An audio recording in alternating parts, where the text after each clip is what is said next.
দিওয়ালি স্ন্যাক্সে আমি দেখো বাড়িতেই বানিয়ে নিয়েছি চিড়ে ভাজা। তো এই রেসিপিটা তোমাদের সাথে শেয়ার করে দিই আমি কিভাবে বানিয়েছি। তার জন্য সবথেকে প্রথমে আমি ঝুরি ভাজাটাকে বানিয়ে নেবো। ঝুরি ভাজা বানানোর জন্য আমি 1 কাপের মতন বেসন নিয়েছি। ঝুরি ভাজাটা বাড়িতে থাকা জিনিস দিয়ে আমি বানিয়ে নেবো। বাড়িতে যা আছে সেই দিয়ে আমি বানিয়ে নেবো। দেখো কিভাবে আমি বানিয়ে নিচ্ছি, একদম সিম্পল রেসিপি ঝুরি ভাজার।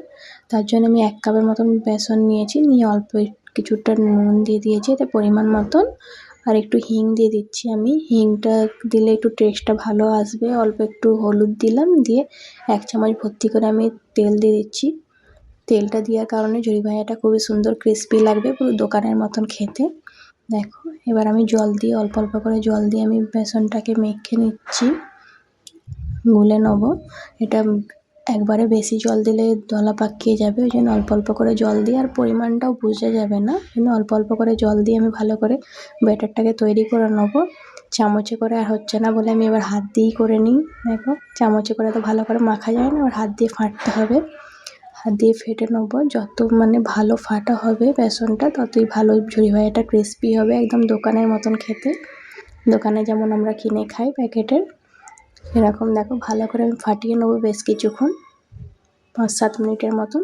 এইভাবে ব্যাটারটা তৈরি হবে। রানিং ব্যাটার করবো, একটু পাতলাই রাখবো, কেন কি আমি ঝুরি ভাজাটা দেখো বোতলে বেসনটা ভরে আমি তৈরি করব, তাই জন্য ব্যাটারটা এরকম একটু রানিং রাখবো পাতলাভাবে, কেন বোতলে নাহলে ভরা যাবে না। আমি এরকম করে একটা প্লাস্টিকের বোতলে আমি ভরে নিচ্ছি।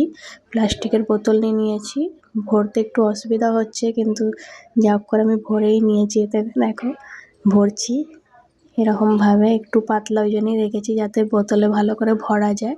আর যখন ঝুরি ভাজাটা কড়াতে দেবো, বোতলের ছিপিটা দেখো এরকম করে আমি ছেঁচের মতন করে নিয়েছি, ফুটো অনেকগুলো করে নিয়েছি।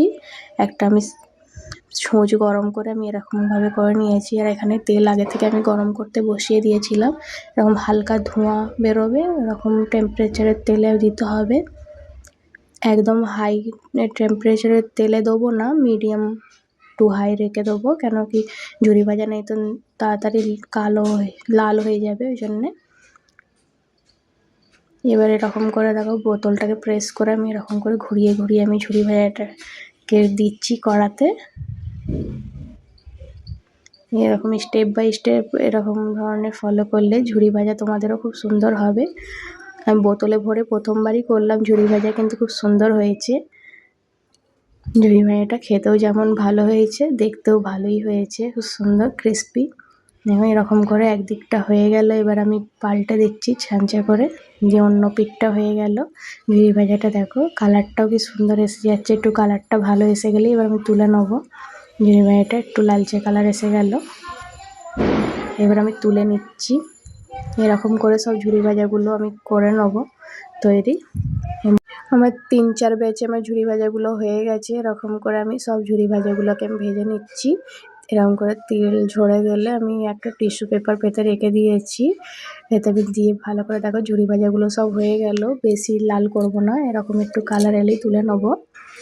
সব ঝুরি ভাজাগুলো আমার রেডি হয়ে গেল, এবারে কোনো অসুবিধা হয়নি। ব্যাটারটা ঠিকঠাক গুললেই খুব ভালো হবে। বেসনের ঘোলটা ঠিকঠাক গুললে খুব ভালোই বেরোবে বোতলে, কোনো ব্যাপার নেই। আর যে বোতলের ছিপিতে যে ফুটো করা হবে এটা একটু দূরে দূরে করলে বেশি ভালো হয়, তবে ঝুরি ভাজাটা খুব ভালো বেরোবে। বেসনটা দেখো হয়ে গেল, কি সুন্দর ক্রিস্পি, কতটা ক্রিস্পি হয়েছে দেখো ঝুরি ভাজাগুলো আমার, কি সুন্দর দেখতেও ভালোই লাগছে, দোকানের মতনই লাগছে, পারফেক্ট কালার। আর এখানে দেখো আমি চিড়ে নিয়েছি, একদম পাতলা, যে কাগজের মতন পাতলা চিড়ে নিয়েছি। এতে দিয়ে করলে এই চিড়ে ভাজাটা বেশ ভালোই লাগে, বাদাম দিয়ে ঝুরি ভাজা দিয়ে চিড়ে ভাজা ভালোই লাগে। আমি এরকম তারওয়ালা ছাঁচায় আমি দিয়ে দিয়েছি, দিয়ে আমি তেলে ডাইরেক্ট দিচ্ছি না, নাহলে খুব বেশি তেল উঠবে, এই জন্য আমি ছাঁচাতে দিয়ে এরকম করে ভেজে নিচ্ছি চিড়ে ভাজাগুলো। দেখো চিড়ে ভাজা ভাজা হয়ে গেল, কি সুন্দর লাগছে। চিড়ে ভাজার কালার কিন্তু আমি সাদাই রেখেছি, সাদা রাখলেই কিন্তু খুব ভালোই লাগে দেখতে, বেশি লাল করে ভাজিনি। এটা কিন্তু খুব ক্রিস্পি এমনিই হয়ে যাচ্ছে, খুব পাতলা বলে। এখানে বাদাম নিয়েছি আমি, চিনে বাদাম। বাদামগুলোকে আমি ভেজে নিচ্ছি এরকম করে।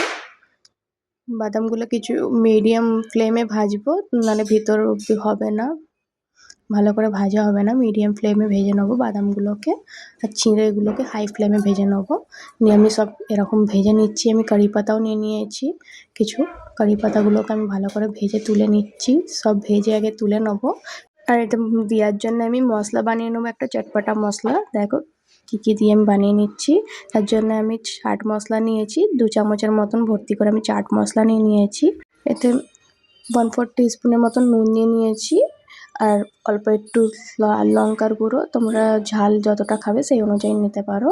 আর এটা গুঁড়ো চিনি নিয়ে নিয়েছি আমি 1.5 চামচের মতো গুঁড়ো চিনি নিয়ে নিয়েছি। চিনি গুঁড়ো করা ছিল, নিয়ে নিয়েছি। নিয়ে ভালো করে মিক্স করে এবার এতে আমি মিক্স করে নেবো। সব মশলাটা দিয়ে দেবো। আমি কারি পাত্তাগুলো এটা ডাঁটা থেকে ছাড়িয়ে নিলাম। নিয়ে এবার ঝুরি ভাজাগুলো দিয়ে দিচ্ছি আমি। সব ঝুরি ভাজা দিইনি, কিছুটা রেখে দিয়েছি। যতটা প্রয়োজন দিয়ে দিলাম। দিয়ে চাট মশলা দিয়ে দিলাম উপর থেকে। দিয়ে এবার ভালো করে মিক্স করে নেবো। এটা ভালো করে গরম অবস্থাতেই মিক্স করতে হবে, নাহলে ঠান্ডা হয়ে গেলে ভালো করে মশলাটা মিক্স হবে না এর মধ্যে, চিড়ে ভাজার মধ্যে, তাহলে ভালো লাগবে না। ওই জন্য গরম অবস্থাতেই আমি মশলাটা দিয়ে দিচ্ছি। আমি পুরো মশলাটাকে দিয়ে দিলাম। দিয়ে ভালো করে আমি মিক্স করে নেবো। চিড়ে ভাজাগুলো এত পাতলা কি হাতে দিলেই ভেঙে যাচ্ছে, সব গুঁড়িয়ে যাচ্ছে। ওই জন্য আগে একটুখানি মিশিয়ে নিলাম। নিয়ে এবার আলতো হাতে ভালো করে মিক্স করে নেবো। আলতো হাতেই মিক্সটা করবো, বেশি চেপে মিক্স করলে কিন্তু চিড়ে ভাজাগুলো এমনি গুঁড়িয়ে যাচ্ছে, আরও বেশি গুঁড়িয়ে যাবে। টেস্টটা কিন্তু খুবই সুন্দর, দোকানের থেকেও বেশ ভালোই লেগেছে আমার তো। ঝুরি ভাজাগুলোও বাড়িতে তৈরি একদম দোকানের মতন হেবি সুন্দর। আর চিড়ে ভাজাগুলো পাতলার কারণে খেতেও খুব ভালো লাগছে, মুচমুচে। তার সাথে বাদাম কারি পাতার ফ্লেভার খুব ভালোই লাগছে। চাট মশলা একটু চটপটা হয়েছে, টক ঝাল মিষ্টি। তোমরাও বাড়িতে ট্রাই করবে এরকমভাবে চিড়ে ভাজা। খুবই সুন্দর একটা রেসিপি, যেমন মুচমুচে তেমন টেস্টটাও খুব সুন্দর, টক ঝাল মিষ্টি খেতে। চায়ের সাথে খেলে খুবই ভালো লাগে, বাচ্চাদেরও খুব ভালোই লাগবে। খুবই ভালো একটা রেসিপি, তোমরা বাড়িতে ট্রাই করবে। আমার ভিডিও যদি ভালো লেগে থাকে লাইক শেয়ার সাবস্ক্রাইব করো, পাশে থেকো। দেখা হবে নেক্সট ভিডিওতে। বাই।